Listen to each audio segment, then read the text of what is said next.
receiver. 916-349-1320 if you want to connect with us here on the phone line. I believe there is a gentleman on the line named GFunky. GFunky. GFunky, my man's in them. What's good? What's going on, Kenny? How you guys doing, man? I'm good, man. We've been going at it all weekend, man. You decided to bring it to wax, huh? You started to bring it. What's good, baby? You know me, man. I'm ready, man. I'm taped up. I got the gloves on, man. I'm ready to get in the ring, baby. You know. It's all good, man. What you want to talk about, man? Well, before we get into the conversation that we had on Twitter, I want to get your thoughts on Terrence Crawford, man. The return of one of the best in the world coming this weekend, man. Absolutely. What are your thoughts on that? I love Bud Crawford, man. He's a hell of a fighter. I think on my own personal pound-for-pound rankings, Damien, I do have my own personal pound-for-pound rankings. Just like you have the power rankings, which are coming up shortly. I got a lot of power rankings. College quarterback power rankings. Kenny does nothing but rank stuff. Once the show ends at 2, Kenny sits down and he starts ranking things. I like it. That's fact. Well, I got Terrence Crawford number 2. On my pound-for-pound. He's behind Errol Spence, in my opinion. So he's fighting this weekend, this Saturday night on ESPN against Kell Brook, a very dangerous opponent. But Kell Brook has literally had his face broken about 3 times now, and I don't think his face will hold up. I think Terrence Crawford takes care of business in that one.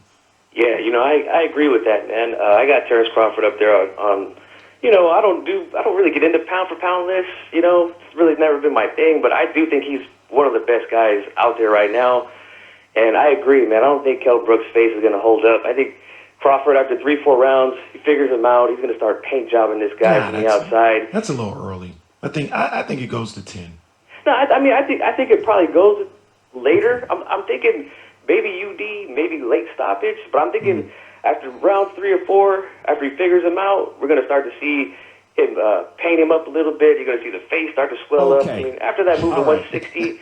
He just hasn't been the same, man. But I think he's got a little bit of fight left in him, though. Okay, GFunky. You know who has a lot of fight left in him? My boss, and he's going to be curious as to why this conversation. This is what the people asked for. The people asked. They want to know. Real quick, I'm gonna get to GFunky. I like Teofimo as a fighter. I don't like him as an individual. Well, I don't know him, but you know what I mean. Like I'm not feeling him. He's a really good fighter. I want to see him step up and face Devin Haney or Javante next. I don't want to see no tomato can. He's saying he's a champion now, which he is. I need you to fight like a champion. That's all I got to say about that.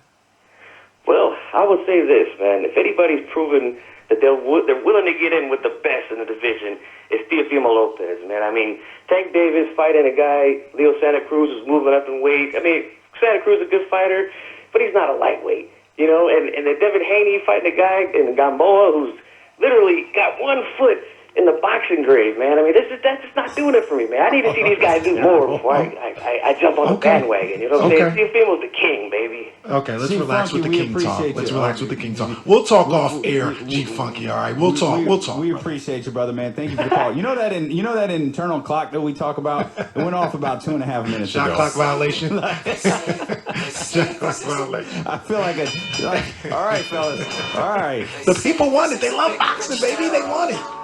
But they love the power rankings too. I just come from the poorest part.